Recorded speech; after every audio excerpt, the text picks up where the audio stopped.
home alone. All this shit in my head, yeah, you don't wanna know. On your knees, begging for your life. I'm my 44 to your door.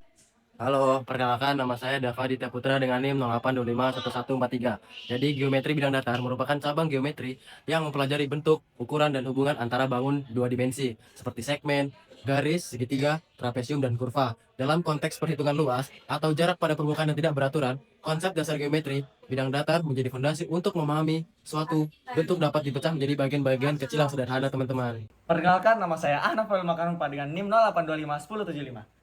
Jadi, saya akan menjelaskan metode parabola. Metode parabola atau yang lebih dikenal dengan metode Simpson merupakan metode numerik tingkat lanjut yang menggunakan pendekatan parabola untuk mengestimasi luas suatu daerah. Rumus luas hampiran dari bangunan geometri yang ditunjukkan itu adalah sebagai gambar berikut. Nah, jadi di mana A itu sama dengan luas hampiran, Y sama dengan panjang titik tertentu, H itu adalah lebar setiap interval, dan N adalah jumlah interval. Nah, teman-teman, dalam aturan Simpson harus diperhatikan kalau nilai N itu harus genap.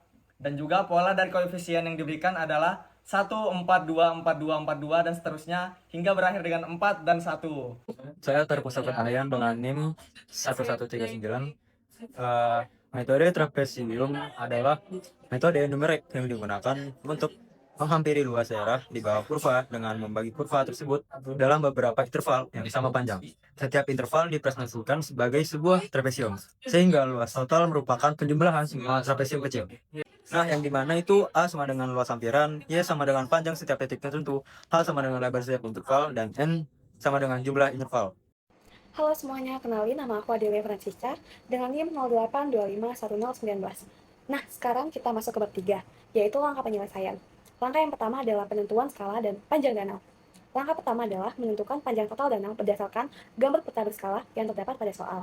Pada gambar, terdapat skala 1:10 km, artinya 1 cm pada gambar mewakili 10 km pada kondisi yang sebenarnya. Untuk memperoleh panjang danau, dilakukan pengukuran manual menggunakan penggaris panjang garis tengah danau pada sketsa. Nilai inilah yang digunakan sebagai interval integrasi untuk metode numerik. Langkah yang kedua, yaitu pembagian interval dan penentuan lebar YI. Untuk dapat menggunakan metode trapesium dan metode Simpson, panjang danau dibagi menjadi sejumlah segmen sama panjang. Pada laporan ini, kami memilih 8 segmen sehingga N sama dengan 8, H sama dengan 65,6 per 8 sama dengan 8,2 km. Setelah menentukan titik XI, dilakukan pengukuran lebar danau pada setiap titik tersebut dari sketsa. Lebar kemudian dikonversi ke kilometer menjadi skala. Hasil pengukuran disajikan pada tabel berikut. Data inilah yang menjadi dasar perhitungan luas. Dan yang terakhir, perhitungan luas dengan metode trapesium. Perhitungan luas danau dilakukan dengan menggunakan metode trapesium, yaitu metode numerik yang menghampiri luas daerah, dengan membagi interval menjadi beberapa segmen yang panjangnya sama. Rumus yang digunakan adalah ini. Jadi, perhitungan luas Danau Manato menggunakan metode trapesium adalah 159,9 km persegi. Halo semuanya, perkenalkan aku Turizana Susakila dengan NIM 08251127. Di sini saya akan menjelaskan perhitungan luas Danau Manato dengan metode Simpson. Nah, jadi metode Simpson ini menghampiri daerah dengan fungsi parabola pada tiap dua segmen. Nah, karena N sama dengan 8 atau sama dengan genap, metode ini itu dapat menggunakan sebagai berikut. Nah, jadi H itu apa sih? H itu adalah sama dengan 8,2 km atau itu adalah panjang tiap segmen. Dan YI sama dengan lebar danau pada titik ke I dan N sama dengan 8. Nah, dengan metode Simpson ini kita memperoleh perhitungan luas Danau Manato sebesar 164 km persegi. Nah, selanjutnya dari dua perhitungan yang telah kita lakukan dengan dua metode yang berbeda, perhitungan dengan rumus metode apa sih yang menghasilkan perhitungan luas Danau Manato yang lebih akurat? Nah, jadi perhitungan dengan metode trapesium itu memperoleh hasil 159,9 km persegi. Sedangkan dengan metode Simpson itu memperoleh perhitungan dengan hasil 164 km persegi. Nah, dengan perbedaan kedua metode itu sebesar 4,10 km persegi. Nah, selisih ini tuh menjelaskan bahwa Danau Manato memiliki bentuk yang melengkung dan tidak beraturan. Karena bentuknya yang kompleks, metode yang mampu mengikuti kelengkungan akan menghasilkan perhitungan yang lebih realistis.